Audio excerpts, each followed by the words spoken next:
Chapter 46 Lautan Emas Kepahitan. Pada hari ini, Yevan meminum total 13 botol cairan 100 herbal. Ditambah dengan 7 botol yang dia minum 2 hari yang lalu, dia sekarang telah minum 20 botol. Terlepas dari saripati yang mendidih di dalam darahnya, dia masih tidak merasakan ketidaknyamanan. Melihat dia minum seperti ini, bahkan Pang Bo merasa takut, dan berkata, "Mari kita berhenti dulu. Aku takut sekarang, dan kelopak mataku tidak bisa berhenti bergetar. Aku takut kau akan meledak dengan keras, dan aku tidak akan bisa melihatmu lagi. Kamu pembawa sial, omong kosong apa yang kamu katakan." Pada titik ini, Yevan dengan hati-hati merasakan kondisi lautan kesengsaraan, dan berkata, "Sepertinya aku punya perasaan aneh." "Apa, itu efektif?" Pang Bo langsung menunjukkan ekspresi gembira, dan berkata, "Saya akan pergi mencari Penatua Wu King Feng untuk membantu Anda membimbingnya." Yevan menghentikannya, dan berkata, "Jangan pergi, perlahan-lahan aku akan merasakannya sendiri." Penatua Wu King Feng pernah berkata bahwa fisik Yevan hanya bisa mengandalkan dirinya sendiri, dan orang luar tidak bisa membantu membimbingnya sama sekali. Dia pernah berkata bahwa jika roda kehidupan orang biasa adalah sepotong tanah, maka teori kehidupan Yevan adalah sepotong logam suci. Setelah menanam benih di dalam tanah, dengan perawatan dan penanaman yang hati-hati, benih pasti akan berkecambah dan menunjukkan vitalitas. Dan tidak peduli seberapa banyak logam ilahi yang Anda masukkan, bahkan jika Anda menanam akar surgawi, akan sulit untuk tumbuh. Dalam situasi semacam ini, hanya akan ada secercah harapan untuk vitalitas jika bagian dalam logam mulia berubah. Jika tidak peduli seberapa baik kondisi yang disediakan oleh dunia luar, akan sulit untuk mengubah apapun. Yevan memiliki perasaan aneh, dan sangat bersemangat. Fisiknya dikenal sebagai fisik suci di zaman primordial, tetapi sekarang itu dianggap sebagai fisik yang tidak berguna, dan dia sangat tidak mau menerimanya. Sekarang dia memiliki perasaan khusus, dia secara alami sangat bersemangat. Pada saat ini, mata Pang Bo hampir keluar. Melihat Yevan meneguk botol demi botol seolah-olah dia sedang minum air, jantungnya berdegup kencang. "Saya katakan, tenang saja. Melihatmu seperti ini, aku benar-benar takut. Mari kita minum sisanya besok, oke? Saya benar-benar takut." Ketika Pang Bo mengatakan ini, sudah ada tumpukan botol giok kosong di tanah. Yevan sudah meminum 40 botol cairan 100 herbal. "Jangan khawatir, saya merasa baik sekarang. Energi esensi yang mendidih di dalam darah saya telah benar-benar tenang, dan posisi roda kehidupan berfluktuasi dengan hebat." "Bagaimana perasaan Anda?" Pang Bo bertanya dengan gugup. "Saya akhirnya merasakan keberadaan roda kehidupan. Mata air kekuatan ilahi di sana mendidih." Pada titik ini, Yevan berhenti berbicara dan mulai diam-diam mengedarkan teknik misterius yang tercatat dalam kitab suci Dao untuk menyerang lautan penderitaan. Pang Bo tercengang. Dia bergumam dalam hati, roda sumber kekuatan ilahi kehidupan sedang mendidih. "Mengapa saya tidak pernah merasakan hal ini sebelumnya?" Pondok jerami itu berangsur-angsur menjadi sunyi. Yevan duduk di sana dengan tenang seperti patung batu, sementara Pang Bo dengan cemas dan gelisah menjaganya. Setelah jangka waktu yang tidak diketahui, pondok jerami itu tiba-tiba bersinar terang, dan suara seperti tsunami meledak. Cahaya ilahi yang tak berujung mengalir keluar dari lautan penderitaan Yevan. Warnanya keemasan, dan disertai dengan kilat dan guntur. Pang Bo tercengang. Dia sangat terkejut hingga tidak bisa berbicara. Dia menatap kosong semua yang ada di depannya. Dia melihat bahwa di lautan penderitaan Yevan, ada puluhan ribu sinar cahaya ilahi, dan itu seindah pelangi. Ada ombak keemasan yang bergelombang, dan diiringi oleh semburan kilat dan guntur. Ada tsunami yang dahsyat di sana, dan ombak membumbung tinggi ke angkasa. Adegan ajaib yang terjadi di lautan penderitaan tidak pernah terjadi sebelumnya. Pang Bo sangat terkejut. Dia merasa bahwa semua yang ada di depannya begitu luar biasa. Dia bergumam dalam hati, apa yang sebenarnya terjadi? Suara tsunami yang memekakkan telinga datang dari pondok jerami, seolah-olah ada ribuan pasukan dan kuda yang berderap. Pang Bo menamparkan dirinya sendiri dengan keras untuk memastikan bahwa dia tidak sedang bermimpi. Tsunami mencapai langit, suaranya seperti guntur, dan ombaknya mencapai puluhan ribu. Dia merasa mulutnya kering. Semua ini seperti mimpi. Suara gemuruh ombak seperti ribuan pasukan dan kuda yang berderap. Pada saat ini, tampaknya ia tidak sedang berdiri di pondok jerami, tetapi sudah sampai di pantai, dan menghadap ke lautan yang luas dan bergelombang. Yevan terdiam dan tidak bergerak. Dia duduk bersila di sana, dan cahaya ilahi di lautan penderitaan bermekaran. Sangat indah dan menyilaukan. Pada saat ini, suara ombak tidak pernah berhenti. Cahaya keemasan bersinar, kilat menari-nari, dan ombak sangat dahsyat. Lautan emas itu. Mungkinkah itu benar-benar lautan penderitaannya? Mengapa ia bisa menyembur keluar, dan bahkan orang luar pun bisa melihatnya? Pang Bo terkejut dan bingung. Dia menatap Ye Fan dengan linglung. Lautan penderitaannya bersinar terang, dan cahaya ilahi berkedip-kedip. Ombak bergelombang terus-menerus. Pang Bo berdiri di sana, hampir membatu. Ada suara gemuruh di depannya, dan ombak keemasan tampak seperti akan keluar kapan saja, memberi orang perasaan tertekan yang kuat. Mengapa berwarna emas? Setelah dikejutkan oleh suara tsunami, Pang Bo perlahan-lahan menjadi tenang setelah sekian lama. Jika samudera emas itu adalah lautan penderitaan Ye Fan, itu terlalu tidak biasa. Pang Bo merasa itu tidak terbayangkan. Dia sekarang dapat melihat lautan penderitaannya sendiri. Warnanya gelap seperti tinta, dan tampak tak bernyawa. Penatua Wu Qingfeng pernah berkata bahwa lautan penderitaan yang tidak berkomunikasi dengan roda kehidupan hanya dapat bertahan di langit di atas lautan penderitaan. Adapun lautan penderitaan itu sendiri adalah sepotong keheningan yang mati.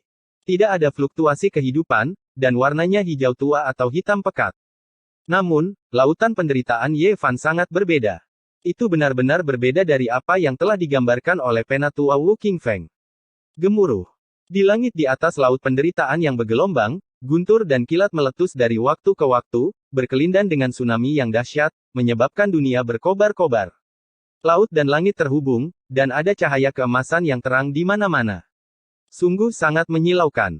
Pang Bo memperhatikan dengan gugup, takut sesuatu yang tidak terduga akan terjadi. Selama proses ini, Ye Fan sendiri sepertinya tidak merasakan apa-apa. Dia tetap diam dan secara diam-diam mengoperasikan metode misterius yang tercatat dalam kitab suci Dao. Setelah beberapa jam, cahaya keemasan perlahan-lahan mereda, dan suara tsunami berangsur-angsur menjadi lebih lembut. Setelah 1 jam berikutnya, gubuk itu akhirnya menjadi tenang. Lautan penderitaan Ye Fan kembali tenang. Kecemerlangannya terkendali, dan suara ombak menghilang. Tidak lama kemudian, Ye Fan terbangun. Matanya jernih. Saat dia berdiri, seluruh tubuhnya tiba-tiba menjadi jauh lebih gesit, dan ada tambahan nafas immortal Dao. Apa yang baru saja terjadi? Bagaimana perasaanmu sekarang? Pang Bo bertanya dengan tidak sabar. Baru saja, saya merasakan roda kehidupan, dan bahkan melihat sumber kekuatan ilahi yang mendidih. Setelah itu, saya bergegas masuk ke dalam lautan penderitaan dan melihat lautan keemasan. Saya tidak tahu apakah itu hanya ilusi. Mendengar deskripsi Ye Fan, Pang Bo tiba-tiba membuka mulutnya karena terkejut, dan kemudian mengangguk berulang kali, berkata, itu bukan ilusi, karena saya juga melihatnya. Kamu melihatnya juga. Ye Fan menunjukkan ekspresi terkejut. Setelah mendengarkan penjelasan Pang Bo dengan seksama, Ye Fan akhirnya yakin bahwa lautan emas dan tsunami yang dilihatnya bukanlah ilusi. Pang Bo bertanya dengan prihatin, bagaimana perasaanmu? Saya melihat bahwa lautan penderitaan emas menghilang di saat-saat terakhir. Apakah itu tidak berhasil? Saya tidak tahu apakah ini dianggap sukses. Pada titik ini, Ye Fan mengoperasikan metode misterius yang tercatat dalam kitab suci Dao. Sebuah titik cahaya keemasan yang sangat kecil muncul di tempat lautan penderitaan berada. Itu hanya seukuran biji wijen, tapi sangat terang dan menyilaukan. Meskipun lautan penderitaan sedikit kecil, ini bukan masalah. Selama Anda terus berkultivasi, lambat laun akan menjadi lebih besar. Pang Bo terlihat sangat bersemangat dan berkata, saya yakin bahwa lautan penderitaan Anda benar-benar luar biasa. Itu benar-benar emas, sama sekali berbeda dari yang dimiliki orang biasa. Kecemerlangan yang dipancarkannya benar-benar dapat menembus. Meskipun dia hanya mengembangkan satu, lautan penderitaan, Ye Fan sangat senang. Dia akhirnya memecahkan kebuntuan dan membuka lautan penderitaan emas miliknya. Mengapa aku merasa bahwa lautan penderitaan seukuran biji wijenmu berfluktuasi dengan kekuatan ilahi? Mungkinkah esensi yang terkonsentrasi itu? Pang Bo menunjukkan ekspresi bingung. Chapter 47 menantang. Lautan penderitaan seorang kultivator, seperti namanya, sunyi, tak bernyawa, dan tanpa fluktuasi kehidupan. Namun, di tengah lautan penderitaan Ye Fan, titik cahaya keemasan bersinar terang seperti matahari terbit, penuh vitalitas. Seperti yang dikatakan Pang Bo, lautan penderitaan emas ini memiliki sedikit fluktuasi kekuatan ilahi. Meskipun sangat lemah, itu jelas luar biasa. Dibandingkan dengan lautan penderitaan orang lain, itu bisa disebut ajaib. Inti dari pelangi yang cemerlang itu benar-benar berbeda. Mungkinkah Anda telah berkomunikasi dengan roda kehidupan? Menurut spekulasi Pang Bo, Ye Fan mungkin telah membuka sebuah lorong yang terhubung ke roda kehidupan di bawah lautan penderitaan, menyebabkan mata air suci menyembur, yang menyebabkan pemandangan ajaib seperti itu. Ye Fan menggelengkan kepalanya dan membantah spekulasi Pang Bo. Tidak ada jalan yang terbuka, dan tidak ada sumber kekuatan ilahi yang mengalir. Dia yakin bahwa ini memang lautan penderitaan, bukan mata air ilahi yang menyembur dari roda kehidupan.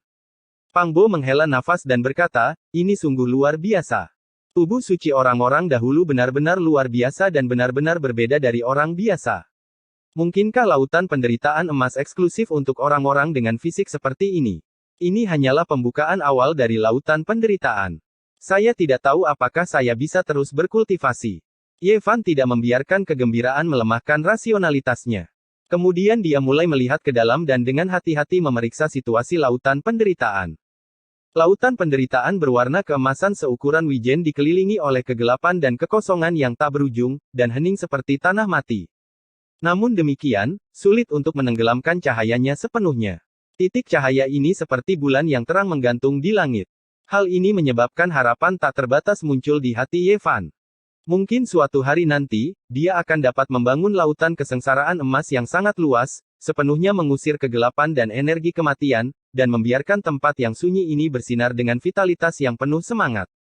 Ye Fan dan Pang Bo berdiskusi untuk waktu yang lama dan setuju bahwa fisik Ye Fan terlalu istimewa. Itu seperti jurang maut, dan dia membutuhkan cairan 100 ramuan dalam jumlah besar untuk membuka lautan penderitaan. Dia sangat berbeda dari orang biasa. Dia tidak takut akan kekuatan obat yang terlalu kuat dan menembus lautan kepahitannya. Lautan kepahitannya hanyalah sebuah jurang yang tidak bisa diisi. Menurut Penatua Wu Qingfeng, semakin tinggi seseorang mendaki di jalur kultivasi, semakin sulit. Pada tahap selanjutnya, setiap langkah maju akan menelan biaya 10 kali lipat dari tahap sebelumnya. Ye Fan menjadi linglung saat memikirkan hal ini. Logika yang sama harus diterapkan pada konsumsi ramuan 100 herbal. Itu baru permulaan, tetapi dia sudah perlu mengonsumsi puluhan botol pada saat yang bersamaan. Sulit membayangkan betapa mengejutkannya jumlah tersebut ketika ia berhasil dalam kultivasinya. Jangan khawatir, akan selalu ada solusi. Pada titik ini, mata Pang Bo berbinar seolah-olah dia telah memikirkan sesuatu. Dia berkata, kami dapat memberitahu Penatua Wu Qingfeng bahwa Anda dapat berkultivasi. Jika Anda berhasil mengembangkan fisik suci sebelum zaman kuno, itu pasti akan cukup untuk mengguncang tanah Yan dan padang gurun timur. Ini sungguh tak terbayangkan. Saya yakin para tetua di Spirit Ruin Wonderland akan sangat terkejut dan akan melakukan semua yang mereka bisa untuk menyediakan apa yang Anda butuhkan. Ye Fan memikirkannya dengan hati-hati sejenak, lalu menggelengkan kepalanya dan berkata, kami tidak bisa memberitahu mereka. Mengapa? Pang Bo bingung. Pertama, karena Spirit Ruin Wonderland tidak bisa mengancam hutan belantara timur. Begitu berita itu bocor, aku pasti akan mati. Kedua, saya menduga bahwa meskipun lautan kepahitan emas itu ajaib, kemungkinan besar saya tidak akan dapat terus mengolahnya. Kemungkinan besar saya akan tetap menjadi cacat. Pang Bo memikirkannya dengan hati-hati dan setuju dengan alasan pertama. Memang benar bahwa berita itu tidak boleh bocor, atau dia akan benar-benar dibunuh. Untuk alasan kedua, saya pikir Anda terlalu memikirkannya. Ye Fan menggelengkan kepalanya dan berkata, sekarang saya akhirnya tahu mengapa fisik seperti ini hanya muncul sesekali di zaman pasca kuno, tetapi sangat sulit untuk dibudidayakan. Konsumsi saja bukanlah sesuatu yang dapat ditanggung oleh sekte biasa. Tidak masalah pada tahap awal, tetapi jalan menuju keabadian itu panjang. Setiap langkah maju akan meningkatkan konsumsi 10 kali lipat.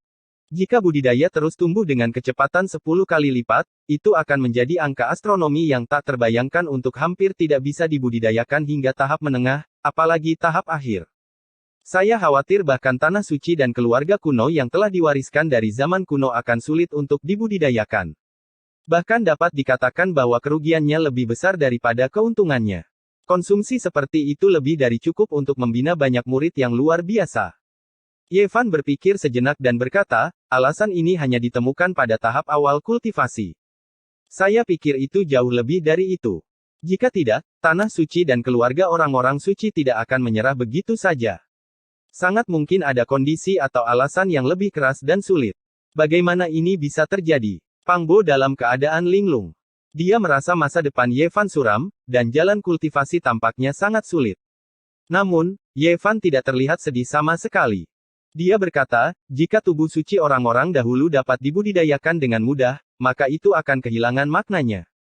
Semakin sulit jalan di depan, semakin luar biasa. Melawan ombak, memanjat tebing, dan menyeberangi jurang. Pergilah sejauh yang Anda bisa, dan Anda bahkan mungkin bisa melihat puncaknya. Pada hari-hari berikutnya, Ye Fan dan Pang Bo berlatih lebih keras lagi untuk meningkatkan kultivasi mereka. Selama periode ini, Penatua Wu Qingfeng memanggil Pang Bo ke gunung belakang gua reruntuhan spiritual dan secara resmi mengukuhkannya sebagai bibit. Dia mendorong Pang Bo untuk berlatih keras dan membuat mata air ilahi di lautan kegetiran memancar sesegera mungkin. Ketika saat itu tiba, dia akan mengambil Pang Bo sebagai murid terakhirnya. Setelah secara resmi dikukuhkan sebagai bibit, Pang Bo dapat menerima 8 botol ramuan 100 herbal setiap bulannya. Dibandingkan dengan 4 botol yang ia dapat dalam setahun sebelumnya, pengobatannya jauh lebih baik.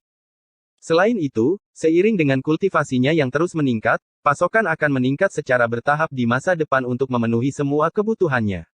Tidak perlu khawatir tentang kekurangan ramuan 100 herbal. Di gunung belakang gua reruntuhan spiritual, Pang Bo dengan sungguh-sungguh mengajukan banyak pertanyaan kepada Penatua Wu Qingfeng.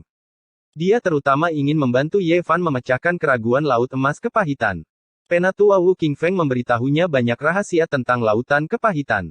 Dia mengatakan bahwa ada beberapa tokoh luar biasa di dunia ini yang membuka Lautan Kepahitan, dan memang akan ada berbagai macam fenomena aneh. Fenomena aneh seperti apa yang akan terjadi?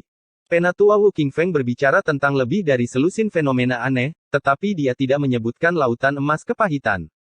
Pada akhirnya, Pang Bo tidak bisa tidak bertanya secara langsung, ketika lautan kegetiran dibuka, apakah mungkin akan ada tsunami, pelangi ilahi, dan lautan kegetiran akan berubah menjadi lautan emas? Mustahil. Penatua Wu Qingfeng menggelengkan kepalanya, tetapi dia ragu-ragu pada akhirnya dan berkata, mungkin, tubuh ilahi, legendaris yang muncul kembali di wilayah Tandus Timur mungkin memiliki fenomena aneh yang tak tertandingi, tetapi seharusnya tidak memiliki dampak yang begitu besar. Baru-baru ini, ada desas-desus bahwa tubuh dewa yang langka telah muncul kembali di wilayah Tandus Timur, dan ada lebih dari satu kasus. Dikatakan bahwa mereka semua masih berkembang dan tersembunyi di Tanah Suci atau keluarga klan para leluhur. Hampir semua orang jenius yang langka itu telah direnggut oleh Tanah Suci dan keluarga klan para leluhur. Penatua Wu Qingfeng tampak tak berdaya. Setelah Pang Bo kembali, dia mengulangi semua yang telah dia dengar kepada Ye Fan. Pada akhirnya, dia berkata, sepertinya Laut Kepahitan Emas memang luar biasa. Bahkan tubuh dewa legendaris yang muncul kembali di wilayah Tandus Timur tidak memiliki dampak yang begitu besar ketika pertama kali membuka Lautan Kepahitan. Saya sangat berharap kultivasi Anda dapat berjalan dengan lancar. Pada saat itu, Anda akan dapat bersaing dengan para jenius yang dipelihara oleh Tanah Suci dan keluarga klan para leluhur. Setelah mendengarkan, Ye Fan berpikir lama. Kemudian, dia memandang Pang Bo dan berkata, saya pikir sudah waktunya bagi saya untuk meninggalkan gua reruntuhan spiritual. Mengapa? Pang Bo sangat terkejut. Dia tidak tahu mengapa Ye Fan tiba-tiba membuat keputusan seperti itu.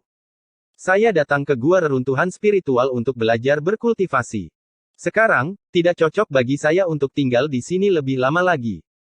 Saya harus pergi ke tempat lain untuk mencoba peruntungan.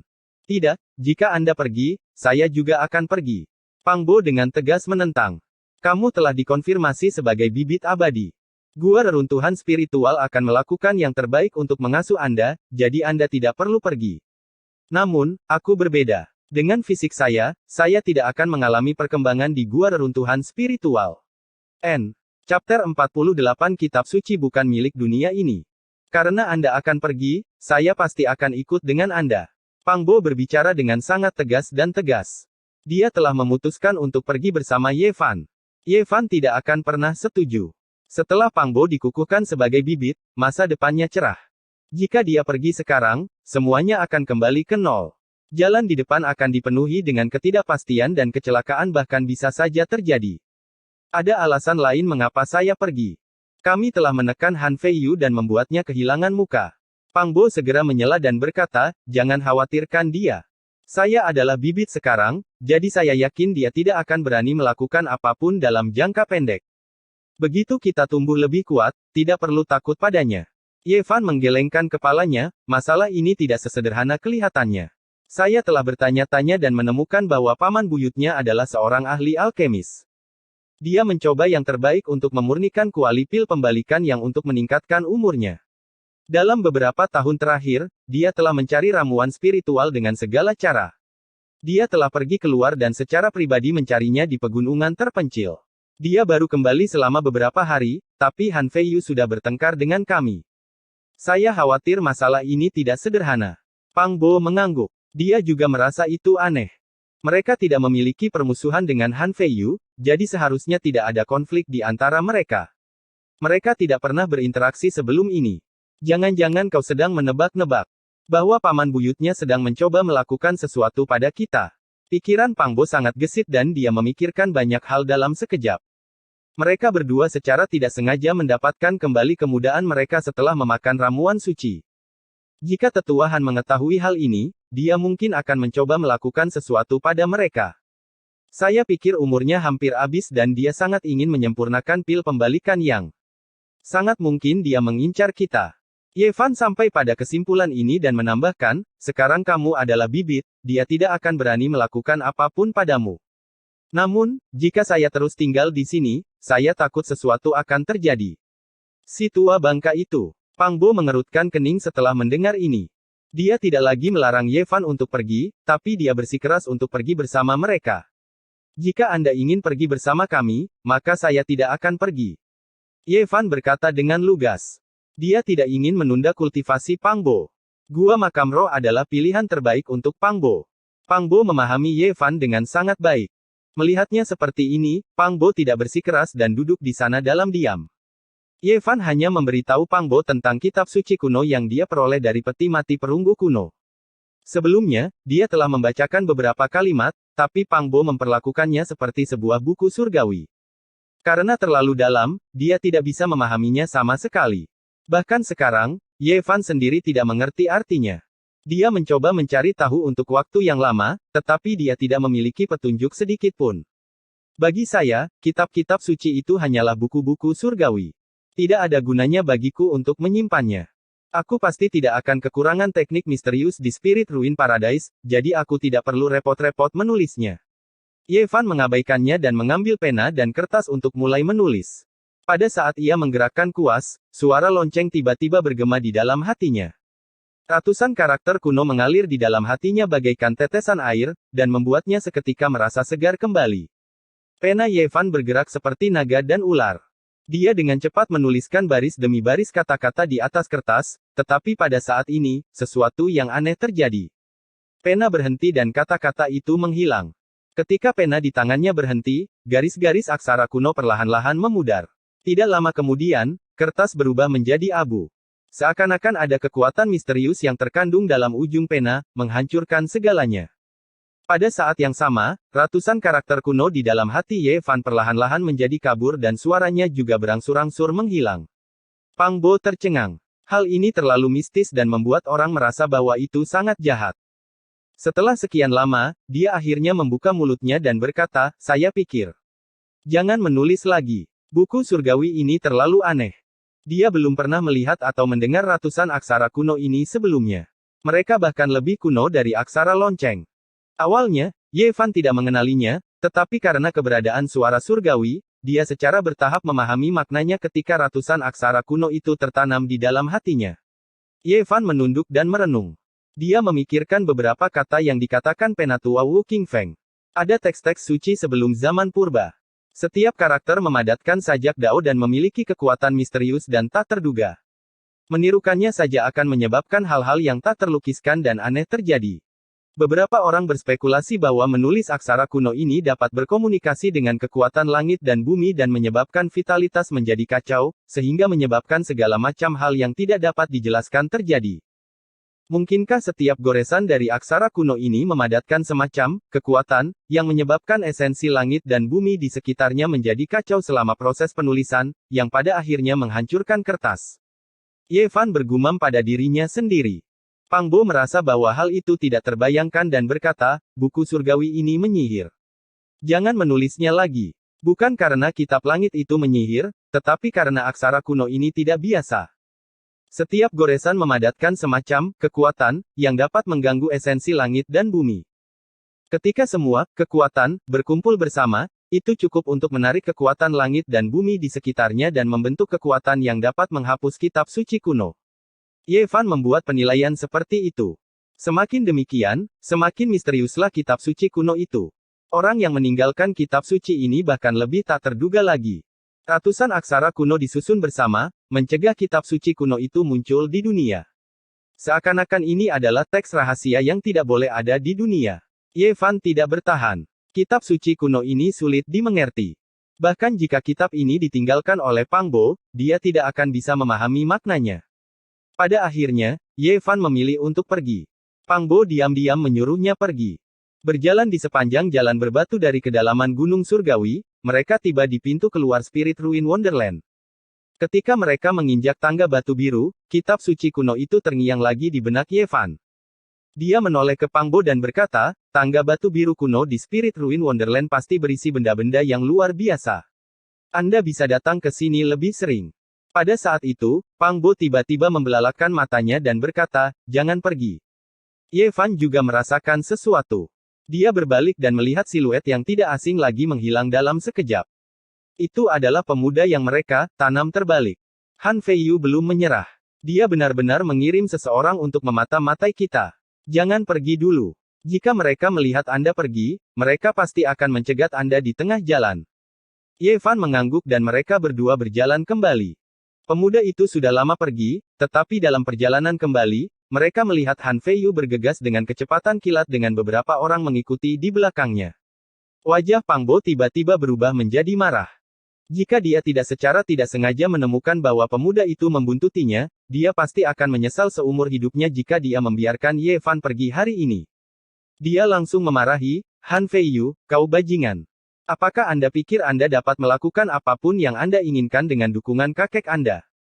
Bunuh siapapun yang kamu inginkan. Jika Anda memiliki kemampuan, datang dan bunuh saya secara langsung. Setelah mendengar raungannya, wajah Han Feiyu menjadi hijau. Jika tetua lain atau master sekte salah paham bahwa dia ingin melenyapkan bibit abadi dari reruntuhan roh utopia, dia mungkin tidak dapat mempertahankan hidupnya bahkan dengan dukungan kakeknya. Jangan bicara omong kosong, saya hanya kebetulan lewat di sini. Setelah mengatakan itu, dia membawa yang lain pergi tanpa menoleh ke belakang, terlihat sangat malu. Kemarahan Pang Bo melonjak saat dia menggertakkan giginya. Anak nakal ini benar-benar kejam. Dia selalu memata-matai kita. Sepertinya dia benar-benar ingin mencari kesempatan untuk melakukan sesuatu terhadapmu. Jangan pergi sekarang. Ye Fan mengangguk. Memang benar bahwa dia tidak bisa pergi tanpa kekuatan yang cukup. Jika tidak, nyawanya mungkin benar-benar dalam bahaya. Selama 1 bulan berikutnya, semuanya sangat tenang. Han Feiyu tidak berani mengirim siapapun untuk memata-matai Pang Bo dan Ye Fan lagi. Dia jauh lebih terkendali karena takut Pang Bo akan melaporkan hal ini kepada tetua lainnya. Pada hari itu, Pang Bo kembali dari tempat penatua Wu Qingfeng dengan ekspresi sedikit kecewa. Ada apa? Ye Fan bertanya. Ini mungkin kabar baik bagi Anda, tetapi bukan kabar baik bagi saya. Pang Bo menghela nafas dan berkata, saya juga merasa bahwa mungkin berbahaya bagi Anda untuk tinggal di Spirit Ruin Wonderland untuk waktu yang lama. Itu sebabnya saya meminta sesepuh Wu Qingfeng untuk mengirim Anda pergi. Ini benar-benar kabar baik. Ye Fan segera tersenyum dan berkata, ini tidak seperti kita akan berpisah selamanya. Tidak perlu menghela napas. Kita akan bertemu lagi cepat atau lambat. Pada saat itu, saya berharap Anda akan menjadi Master Pang dari Sekte Pang yang sangat kuat. Namamu akan mengguncang wilayah Tandus Timur dan membuat Tanah Suci dan klan-klan itu takut padamu. Pang Bo tidak ingin berpisah dengan Ye Fan, tapi tidak ada yang bisa dia lakukan. Dia berkata, saya harus menunggu beberapa hari. Penatua Wu Qingfeng akan memilih beberapa murid yang berpotensi dan membawa mereka ke reruntuhan purba di luar Spirit Ruin Wonderland untuk berlatih. Bertahun-tahun yang lalu, Spirit Ruin Wonderland dulunya adalah sebuah gurun. Tempat ini dibersihkan oleh generasi selanjutnya dan berubah menjadi tanah yang diberkati. Dapat dikatakan bahwa Spirit Ruin Wonderland memiliki sejarah yang panjang. Jika ditelusuri kembali ke era primordial, tanah kuno ini dapat ditelusuri kembali ke era primordial. Reruntuhan purba itu sangat luas dan tak berujung. Spirit Ruin Wonderland hanyalah sebagian kecil dari itu. Masih ada area yang sangat luas yang belum dibersihkan. Pohon-pohon kuno menjulang tinggi ke langit, dan segala macam binatang langka berkeliaran di sekitar reruntuhan. Ada juga banyak tumbuhan langka yang tumbuh di sana. Setiap tahun, para tetua di Spirit Ruin Wonderland akan membawa murid-murid mereka ke sana untuk berlatih. Tidak hanya sebagai bentuk latihan, tetapi juga dapat meningkatkan pengetahuan para murid. Konon, ada banyak tumbuhan langka yang tumbuh di sana. Beberapa di antaranya bahkan merupakan ramuan spiritual yang langka. Jika Anda cukup beruntung untuk menemukannya, Anda bisa langsung menukarkannya dengan para tetua dan menukarnya dengan pil. Pang Bo kemudian menatap Ye Fan dan berkata, kamu sangat membutuhkan cairan 100 rumput. Jika Anda dapat menemukan sesuatu di sana, Anda dapat menyelesaikan masalah Anda saat ini untuk sementara. N. Chapter 49 Kebaikan dan Keburukan yang Terjalin. Ini memang kabar baik bagi Ye Fan. Jika dia bisa mengumpulkan ramuan spiritual atau berburu binatang langka di sana, itu akan secara efektif menyelesaikan kebutuhannya yang mendesak. Laut pahit emasnya seperti danau kering yang sangat perlu diisi ulang dengan sejumlah besar esensi Qi. Hanya dengan begitu dia dapat terus mengembangkannya dan membuat lautan emas muncul kembali. Kali ini, Penatua Wu Qingfeng akan memimpin tim secara pribadi. Tidak perlu khawatir tentang omong kosong Tetua Han. Oleh karena itu, diputuskan bahwa Ye Fan dan Pang Bo akan berpartisipasi dalam pembelajaran berbasis pengalaman ini. 2 hari kemudian, Wu Qingfeng dan sesepuh lainnya memimpin lebih dari 100 murid keluar dari reruntuhan-reruntuhan roh dan berjalan menuju reruntuhan kuno di sekitarnya. Pepohonan purba menjulang tinggi ke langit, menciptakan pemandangan purba. Auman binatang buas yang memekakkan telinga terdengar dari kejauhan, bersama dengan gelombang samar-samar niat membunuh yang ganas. Burung-burung ganas yang aneh juga terlihat berputar-putar di langit. Panjang tubuh mereka lebih dari beberapa meter dan sangat besar. Saya ingatkan lagi, kalian harus berhati-hati. Jangan meremehkan pembelajaran pengalaman ini karena ini menyangkut hidup dan mati kalian. Penatua Wu Qingfeng menjelaskan banyak hal yang perlu diperhatikan. Akhirnya, dia memberikan sebuah contoh untuk mengingatkan mereka, di masa lalu, beberapa murid sering pergi ke kedalaman reruntuhan untuk mengumpulkan ramuan spiritual yang langka. Jika mereka bertemu dengan binatang buas, mereka pasti akan mati. Hal ini karena semakin dalam Anda masuk ke dalam, burung-burung dan binatang buas yang ganas akan semakin menakutkan. Banyak di antaranya adalah spesies aneh yang tertinggal dari era purba. Bahkan para tetua di reruntuhan roh surga pun tidak bisa menghadapi mereka. Oleh karena itu, Anda tidak boleh mengambil risiko. Kedua tetua itu memimpin lebih dari 100 murid dan dengan cepat tiba di reruntuhan. Energi spiritual yang pekat di sini tidak jauh lebih buruk dari reruntuhan roh surga. Begitu mereka tiba, seseorang menemukan tanaman obat. Jangan pilih yang masih terlalu muda. Sesepuh bermarga Li mengingatkan. Pohon-pohon raksasa di sini sangat tinggi. Bahkan beberapa orang yang berpegangan tangan pun tidak akan bisa memeluknya. Pohon-pohon rambat tua itu semuanya setebal paha. Meskipun disebut reruntuhan, tempat ini lebih mirip hutan primitif. Ular piton raksasa. Begitu mereka memasuki hutan, seseorang berteriak dengan nada khawatir. Mereka menemukan ular piton berwarna cerah yang tebalnya seperti ember. Uff!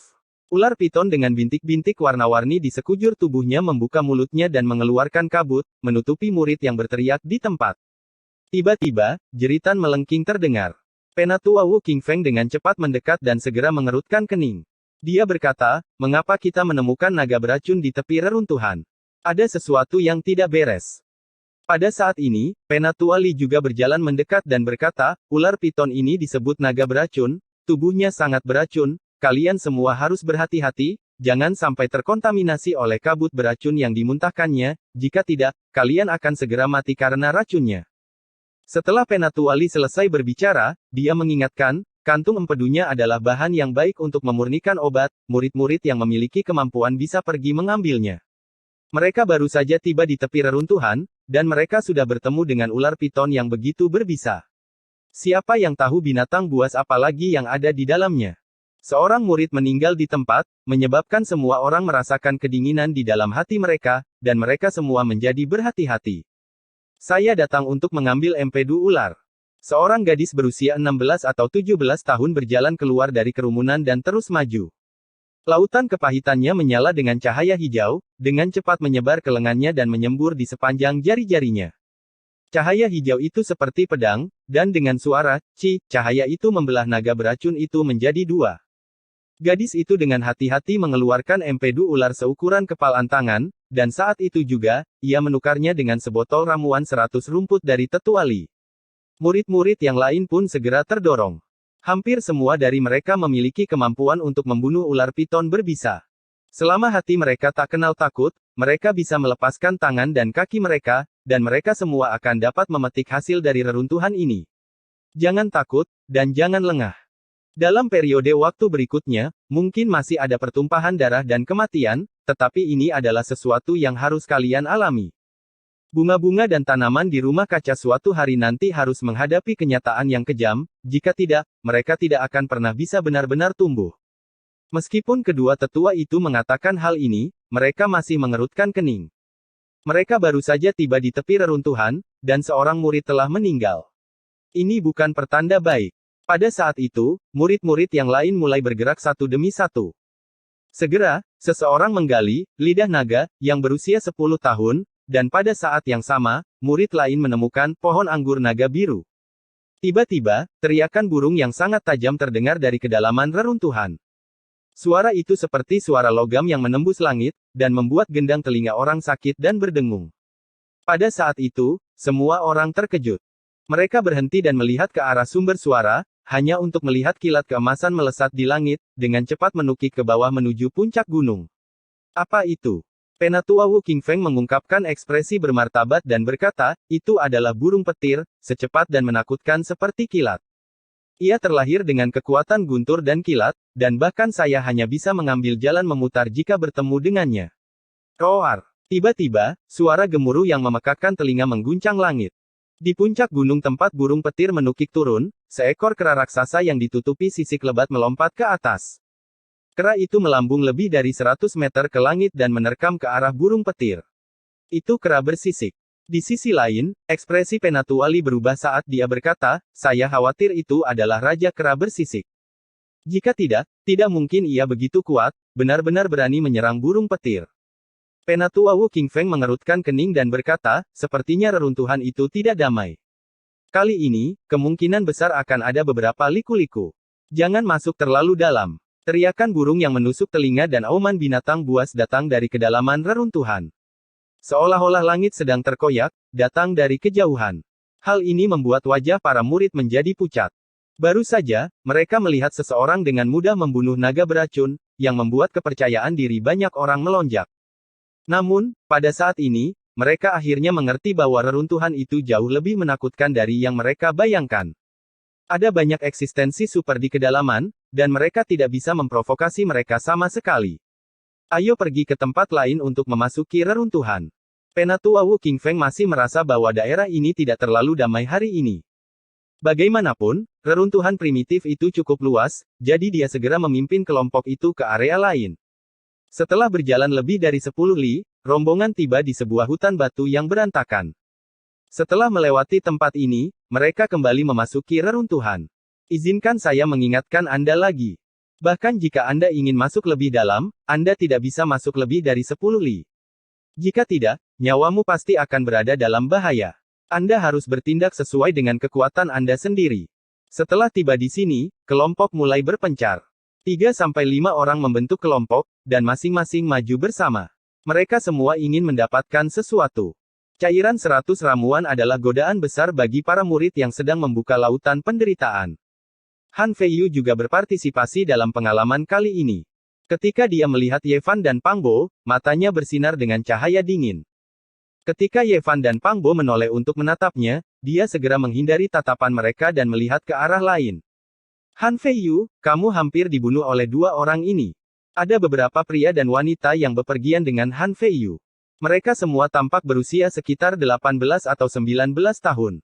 Masing-masing dari mereka penuh semangat, dan setiap gerakan yang mereka lakukan memiliki kemegahan ilahi yang mengalir di sekitar mereka.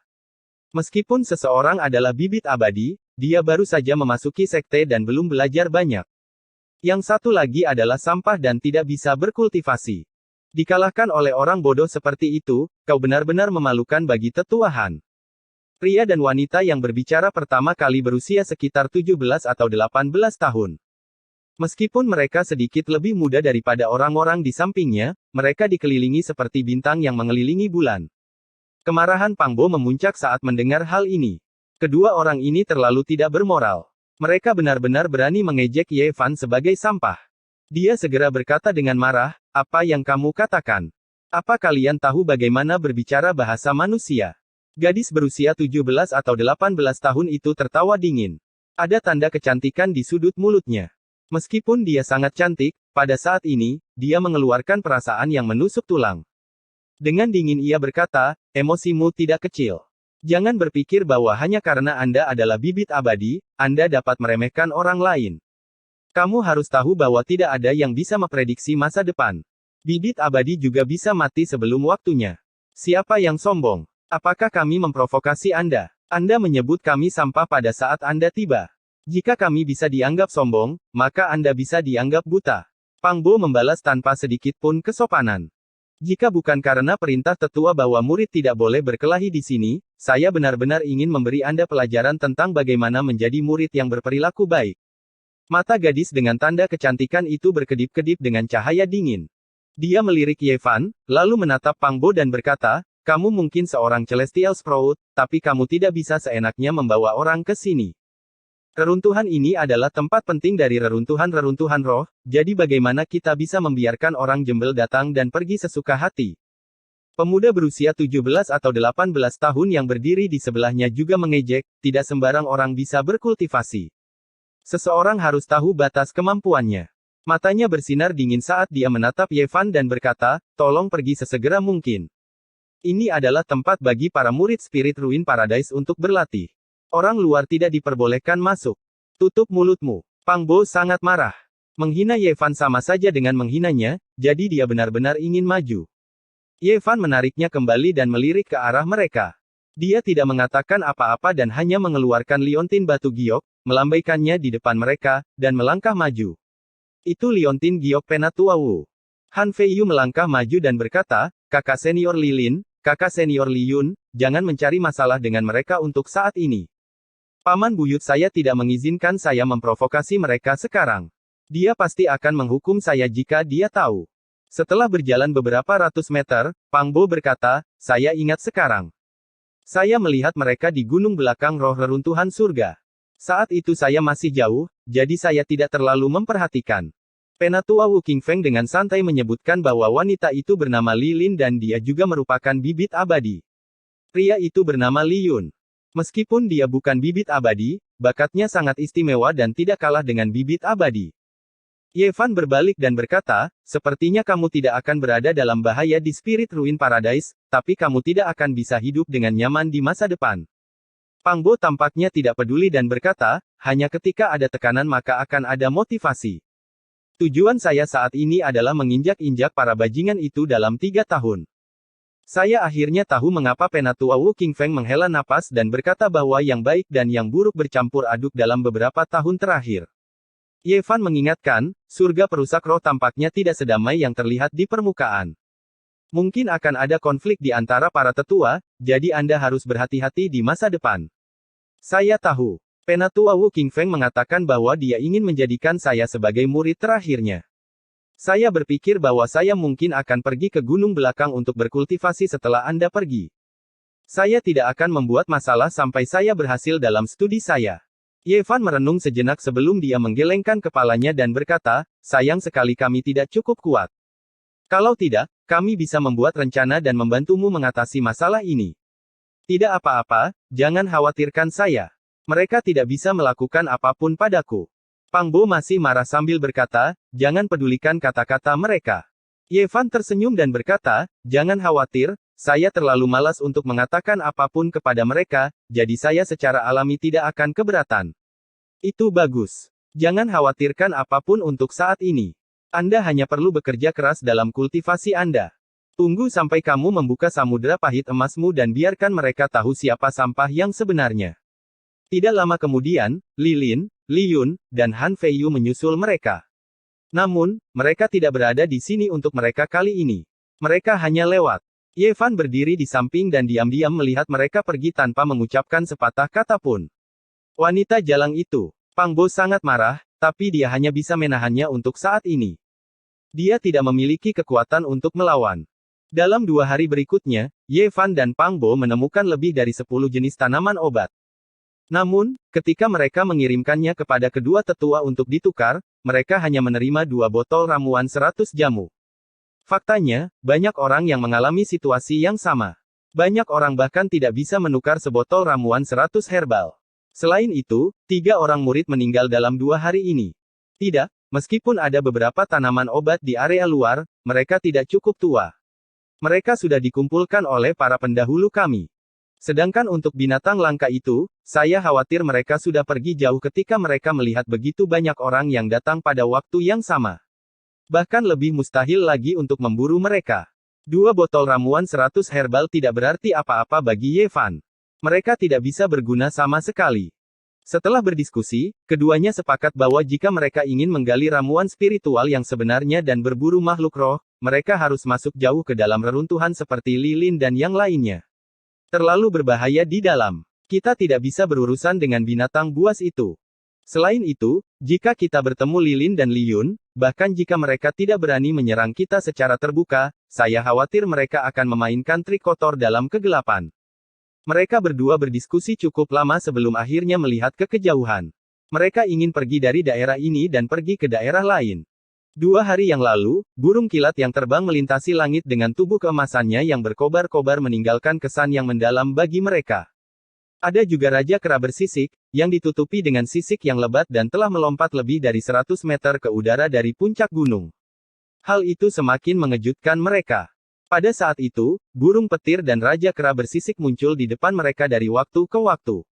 Selama 2 hari terakhir, ada teriakan burung dan binatang buas yang menusuk telinga di kedalaman area tersebut. Keributan itu sangat keras, dan baru mereda hari ini. Mengapa kedua binatang buas yang menakutkan ini berkelahi? Keduanya merasa bahwa pasti ada alasan yang tidak biasa. Pada saat ini, kedalaman reruntuhan telah berangsur-angsur tenang. Mereka merasa bahwa jika mereka bisa menyelinap ke area itu, mereka mungkin bisa menuai hasil yang luar biasa. Ye Fan dan Pang Bo adalah orang yang sangat tegas. Setelah mereka mengambil keputusan, mereka segera bergerak dan menyelinap ke daerah itu. Chapter 50 Anggrek Ular Giok. Begitu mereka mendekati area tersebut, Ye Fan dan Pang Bo terkejut. Ratusan naga beracun setebal ember menyemburkan lidah mereka, memenuhi udara dengan kabut beracun dan merusak sebagian besar hutan tanpa bisa dikenali. Selain itu, raungan yang teredam bisa terdengar dari kedalaman hutan. Binatang buas yang tak terhitung jumlahnya mondar-mandir ke sana kemari. Untuk beberapa alasan, mereka tidak saling menyerang. Mereka semua sangat cemas, berkumpul di area ini. Semakin banyak dari mereka seperti air pasang yang bergelombang, melonjak keluar dari dalam. Sebagian besar binatang buas itu bahkan tidak bisa menamainya. Sementara itu, sejumlah besar burung mutan juga berkumpul di langit, berputar-putar di ketinggian rendah. Tubuh mereka semua setinggi beberapa meter, membentuk massa hitam yang menghalangi sinar matahari. Apa yang terjadi? Ye Fan dan Pang Bo sama-sama tercengang. Pemandangan di depan mereka terlalu mencengangkan. Lautan binatang dan burung telah berkumpul di daerah ini. Mereka semua gelisah dan melonjak ke depan seperti air pasang. Ye Fan mengamati sejenak dan berkata, saya pikir mereka pasti telah mundur dari kedalaman reruntuhan. Mungkinkah pertempuran antara burung petir dan Raja Kera bersisik itu membuat khawatir binatang-binatang lain? Sulit untuk mengatakannya. Bahkan jika itu adalah pertempuran antara Raja Binatang, tidak mungkin untuk mengkhawatirkan begitu banyak binatang aneh dan burung roh. Bagaimana kita bisa menyeberang? Begitu banyak binatang buas yang begitu padat seperti air pasang, benar-benar menghalangi jalan kami. Mari kita cari tempat untuk berputar-putar. Ini jelas merupakan sebuah kesempatan. Saya pikir kemungkinan besar ada ruang hampa di dalamnya. Mungkin ada Raja Binatang buas yang sedang bertarung di kedalaman. Atau mungkin ada kejadian tak terduga lainnya yang telah mendorong sebagian besar binatang buas ke tepi hutan. Mereka berdua berputar-putar selama lebih dari 10 mil sebelum mereka menemukan jurang. Mereka memanjat di sepanjang tanaman merambat dan terus memanjat beberapa tebing. Pada akhirnya, mereka mengikuti tanaman merambat tua ke bawah dan akhirnya tiba di kedalaman hutan, menghindari binatang buas dan burung-burung yang seperti air pasang. Di sini sangat tenang. Area ini dipenuhi dengan pohon-pohon kuno yang menjulang tinggi dan tanaman merambat tua. Rimbun dan hijau, tetapi sangat sunyi. Seolah-olah semua makhluk hidup telah melarikan diri. Tempat itu sangat sunyi tanpa ada satu pun suara. Apa yang terjadi di kedalaman reruntuhan? Bahkan jika itu adalah pertempuran antara Raja Binatang, seharusnya tidak seperti ini. Saya pikir pasti ada alasan lain. Kalau tidak, bagaimana mungkin semua burung dan binatang buas itu bisa melarikan diri? Desisan mendesis. Di hutan berbatu, suara mendesis terdengar, seakan-akan ada ular yang mengeluarkan lidahnya. Kabut warna-warni memenuhi udara, dan gelombang bau amis bisa dirasakan. Ular raksasa. Pang Bo berseru. Di tengah hutan batu, ada seekor ular raksasa setebal tangki air. Ular itu melingkar di sekitar tumpukan puing-puing dan terus-menerus menyemburkan kabut beracun 5 warna. Itu sangat mencemaskan dan tidak nyaman. Ini bukan ular biasa. Ular ini memiliki tanduk giok di kepalanya. Ular itu setebal tangki air, dan sisik di tubuhnya sebesar telapak tangan manusia. Sisik-sisik itu berwarna-warni dan sangat terang, dan berkilauan di bawah sinar matahari. Dan yang paling aneh adalah tanduk giok di kepalanya. Kecemerlangan terus mengalir seperti benang berwarna pelangi, bersinar dan berkilauan saat mereka berkumpul di kepalanya. Ular bertanduk ini telah menjadi roh dan tahu bagaimana cara menelan esensi matahari dan bulan. Jika ia menumbuhkan cakar di bawah perutnya, ia akan menjadi naga banjir yang legendaris. Hati keduanya bergetar. Tidak semua binatang buas telah mundur. Masih ada beberapa karakter kuat yang masih bertahan. Namun demikian, ular raksasa ini juga sangat gelisah. Sepertinya ia ingin pergi, tetapi agak ragu-ragu. Tiba-tiba, suara lembut yang teredam datang dari kedalaman reruntuhan. Suara itu terdengar seperti genderang raksasa yang ditabuh, dan berasal dari jarak yang jauh. Setelah mendengar suara teredam ini, Ye Fan dan Pang Bo tidak tahu mengapa, tetapi mereka berdua merasa agak cemas. Dan pada saat itu, ular raksasa bertanduk giok hanya bisa bergetar beberapa kali. Kemudian, tiba-tiba ular itu menggerakkan tubuhnya dan dengan cepat bergegas ke kedalaman hutan batu. Gua ular. Hutan batu adalah sarangnya. Dengan cemas ia bergegas masuk ke dalam lubang hitam yang sangat besar, dan menolak untuk keluar. Kabut beracun warna-warni menghilang, dan bau amis pun menghilang. Segala sesuatu di hutan batu bisa terlihat dengan jelas. Ini pasti ular tanduk giok yang disebutkan oleh tetua yang memberi. Awalnya, keduanya tidak terlalu memikirkannya. Namun, ketika kabut beracun menghilang dan mereka melihat gua ular yang gelap gulita di kedalaman hutan batu, mereka teringat akan sesuatu. Saya ingat apa yang dikatakan tetua pemberi, jenis ular bertanduk giok ini berevolusi dari ular tua yang menelan esensi matahari dan bulan selama lebih dari 100 tahun. Di habitatnya, ada ramuan langka yang disebut anggrek ular giok. Meskipun keduanya memiliki kesan, namun mereka tidak mengingatnya secara jelas.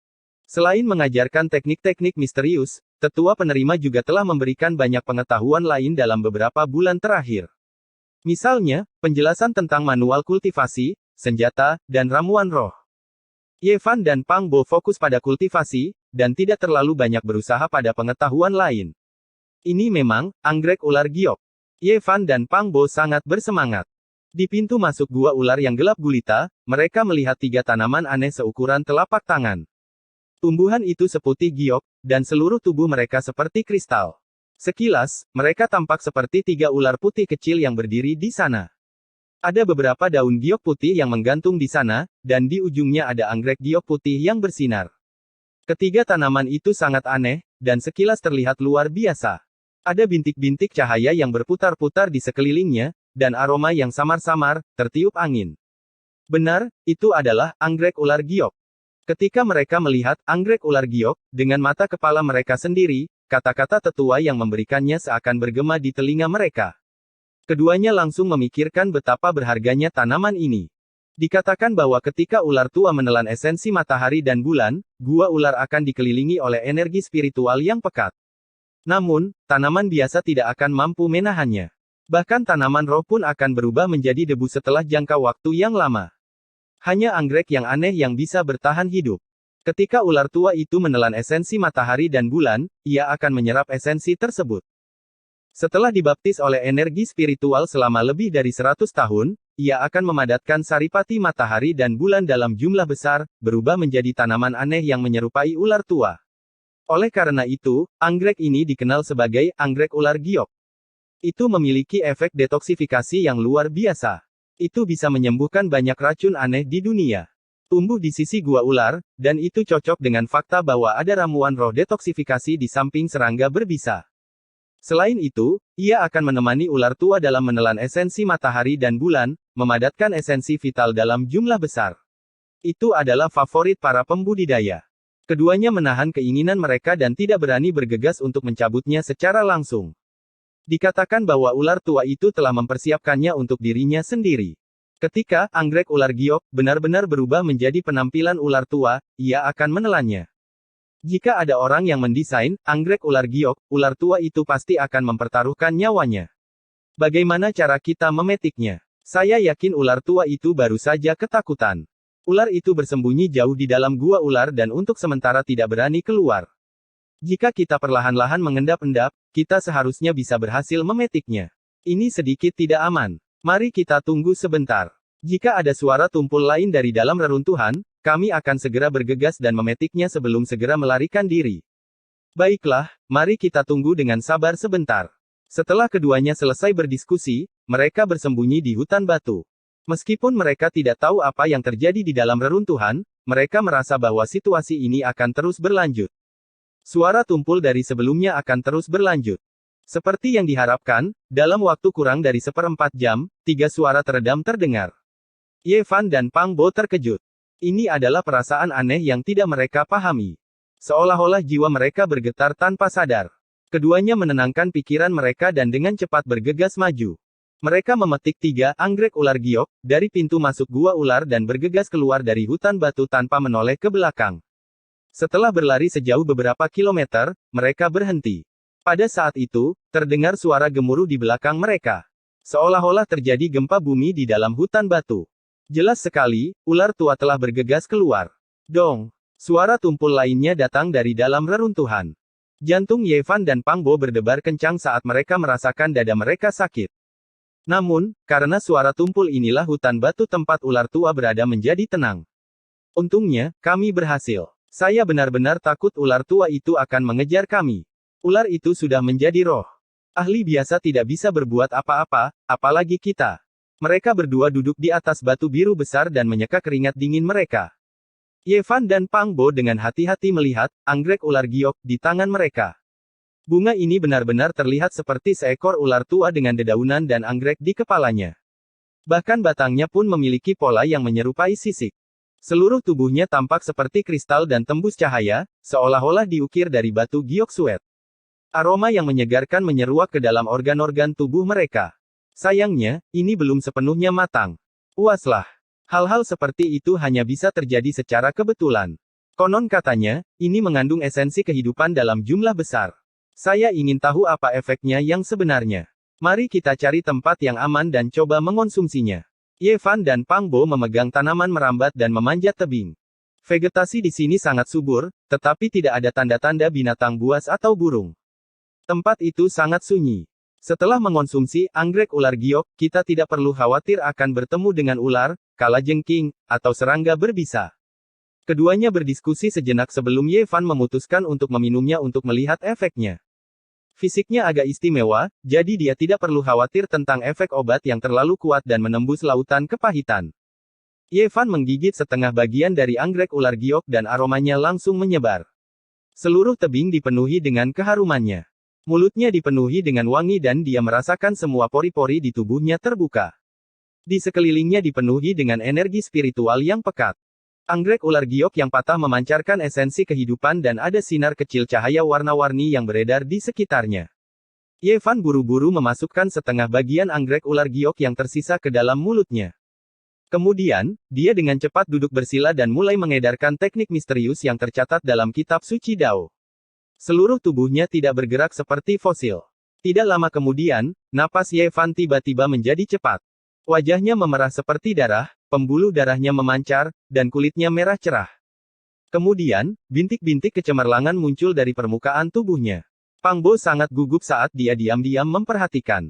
Dia bisa merasakan energi spiritual yang kuat menyerang tubuh dan organ Ye Fan. Sampai-sampai orang bisa mendengar dengan jelas darah Ye Fan bergemuruh, seolah-olah ada sungai yang bergelombang. Ada gelombang energi esensi kehidupan yang kuat yang berputar-putar di dalam tubuhnya, terus-menerus membersihkan daging dan darahnya, cahaya bahkan merembes keluar. Baru setelah 1 jam, suara dalam darah Ye Fan berhenti. Nafasnya berangsur-angsur menjadi lebih panjang dan denyut nadinya juga menjadi stabil. Seluruh tubuhnya jauh lebih lincah. Boom! Tiba-tiba, pada saat ini, lautan kepahitan Ye Fan memancarkan sinar cahaya keemasan yang berkobar. Sinar pelangi ilahi sangat terang dan menyilaukan. Itu datang. Pang Bo sedikit bersemangat. Pemandangan yang dia lihat terakhir kali muncul kembali. Lautan kepahitan Ye Fan berubah menjadi lautan emas. Gelombang suara, gemuruh, tsunami keluar, seolah-olah ribuan pasukan dan kuda sedang berlari kencang. Itu memekakkan telinga. Ombak yang marah menerjang langit. Cahaya keemasan sangat menyilaukan. Lautan yang tak berujung, luas dan bergelombang, menyapu tinggi ke langit.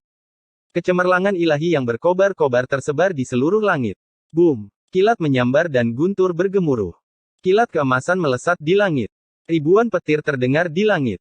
Kekuatan destruktif mengandung vitalitas yang tak ada habisnya. Vitalitas yang kuat melonjak dalam tarian petir. Suara tsunami yang memekakkan telinga datang. Meskipun Pang Bo telah melihatnya sebelumnya, dia masih sedikit terpana pada saat ini. Lautan kepahitan emas sepertinya memiliki kekuatan aneh, terus bergetar. Lautan kepahitan Ye Fan bersinar terang, membuat pemandangan di sekelilingnya bersinar dengan kecemerlangan yang luar biasa. Setelah 4 jam penuh, semuanya perlahan-lahan menjadi tenang. Cahaya keemasan menyatu, dan suara ombak menghilang. Lautan kepahitan Ye Fan kembali hening. Seluruh pribadinya tiba-tiba menjadi jauh lebih halus, dengan semacam temperamen seperti abadi. Dia tampak luar biasa dan halus. 1 jam kemudian, Ye Fan membuka matanya.